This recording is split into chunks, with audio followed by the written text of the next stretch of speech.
नमस्कार, आप देख रहे हैं जन संदेश टाइम्स। राष्ट्रपति रामनाथ कोविंद का कार्यकाल 24 जुलाई को समाप्त हो रहा है।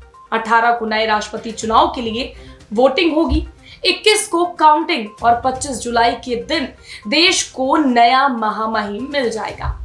राष्ट्रपति चुनाव आते ही लोगों के जहन में कई सवाल उठते हैं, जैसे राष्ट्रपति चुनाव की प्रक्रिया क्या है, इस चुनाव में वोट कौन करता है, वोटों की गिनती कैसे होती है, वोटों का मूल्य कैसे निर्धारित किया जाता है और वोटों की प्राथमिकता या वरीयता का क्या रोल होता है। इन सारे सवालों के जवाब जब आप इंटरनेट पर खोजेंगे तो अमूमन हर जगह लगभग आपको आधी अधूरी जानकारी ही हासिल होगी। लेकिन ये वीडियो अगर आप अंत तक देखेंगे तो आपको सारे सवालों के जवाब मिल जाएंगे। राष्ट्रपति चुनाव बेसिकली निर्वाचन मंडल यानी इलेक्टोरल कॉलेज करता है, जिसका संविधान के अनुच्छेद 54 में जिक्र किया। दूसरा, ये चुनाव संक्रमणीय मत पद्धति यानी ट्रांसफरेबल वोटिंग सिस्टम पर आधारित होता है। संक्रमणीय मत पद्धति से ही क्लियर हो रहा है कि यहाँ चुने गए प्रतिनिधि राष्ट्रपति को चुनते हैं, यानी कि राष्ट्रपति को जनता ही चुनती है, लेकिन अप्रत्यक्ष रूप से।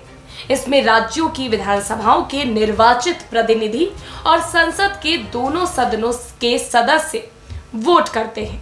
इस प्रक्रिया में विधायकों एवं सांसदों के वोट का एक मूल्य निर्धारित होता है, जो कि राज्य की जनसंख्या के आधार पर तय किया जाता है।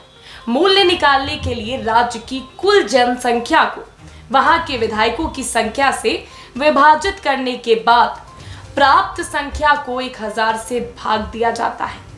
फिर जो संख्या प्राप्त होती है वो एक विधायक के वोट की वैल्यू कहलाती है।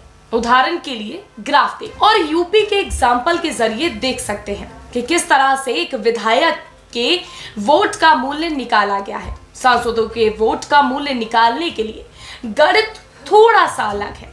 यहाँ जनसंख्या नहीं बल्कि विधायकों के कुल वोट मूल्य को सांसदों की कुल संख्या से भाग दिया जाता है।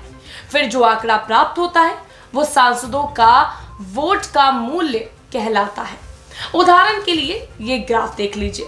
ग्राफ में आप देख सकते हैं कि किस प्रकार से एक सांसद के वोट की वैल्यू निर्धारित की गई है। चुनाव आयोग के मुताबिक इस बार राष्ट्रपति के चुनाव में 4809 वोटर होंगे।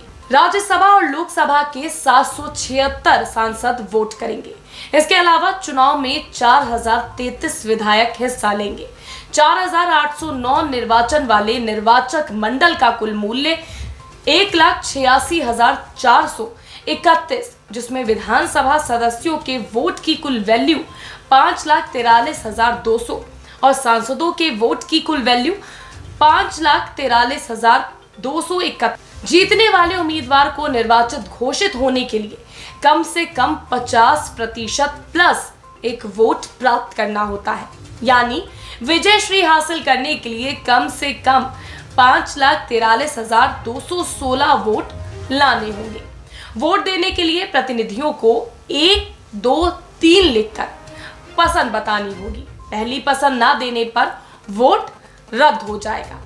पसंद या प्रेफरेंस को समझे तो चुनाव में मतदाता वोट एक ही देता है, लेकिन वो कई उम्मीदवारों को अपनी प्राथमिकता के आधार पर वोट दे सकता है।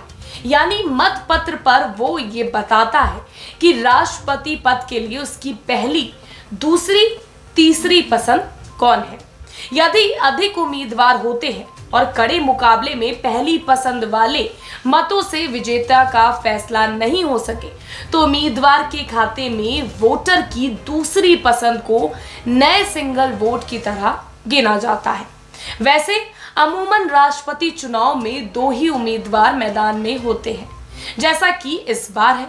ऐसे में पहली गिनती में ही विजेता तय हो जाता है। हमें उम्मीद है कि आपको हमारे द्वारा दी गई जानकारी अच्छे से समझ में आ गई होगी। आपके सारे सवालों का आपको जवाब भी मिल गया होगा और इसको ज़्यादा से ज़्यादा शेयर करिएगा अपने यार दोस्तों के साथ व्हाट्सएप, ट्विटर, फेसबुक पर, ताकि लोगों को भी अपने सवालों का जवाब राष्ट्रपति चुनाव से पहले मिल सके और वो जानकारी लेकर उनको पता चल सके कि हमारे देश का राष्ट्रपति कैसे चयनित किया जाता है। फिलहाल के लिए बस इतना ही। वीडियो को पसंद आया तो लाइक और शेयर करिएगा, चैनल को सब्सक्राइब करना मत भूलिएगा।